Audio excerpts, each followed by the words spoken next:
My father had been an alcoholic.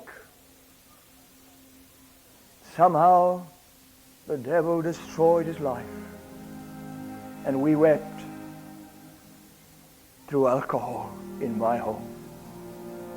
Daddy drank morning and night.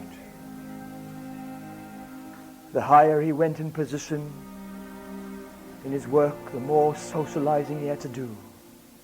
And drink came. His marriage was destroyed. And his children went astray. As far as you could ever go astray, fleeing from the home. Then my brother was saved.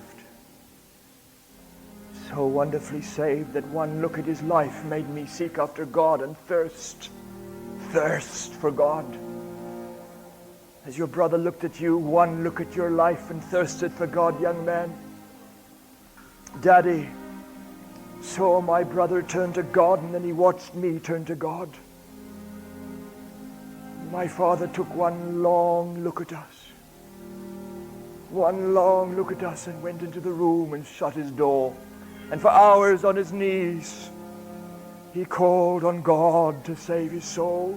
I don't know what he said to God in those hours, but he was there crying for God to save him. When Daddy walked out of that room, he walked to all the bottles of alcohol and he smashed them as he wept aloud. Never will I allow it back in my home. Smashed.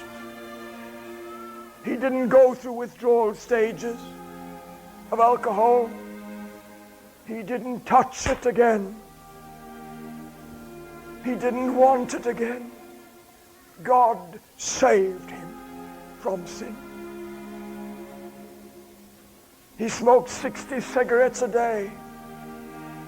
For over 20 years, I would walk through the night, look in the room, and there he was, no matter what time of the night, Daddy, with all his worries. There was the cigarette burning in the dark. Smoking. He threw them down. Never touched one again. Never wanted it. Sodden, delivered, set free. Oh, there was a stunned silence in our home when Daddy came to God. We couldn't even rejoice aloud. We were stunned. My mother, my brother, and I stood looking in stunned silence, unable to speak at what we saw in my father's life through God's grace, wrought in one moment from a broken, destroyed, miserable man for years, turning to drink to drown out the sorrows. In one moment, to be totally delivered and filled with a joy unspeakable and full of glory, a peace that passes all understanding, flooding through his eyes.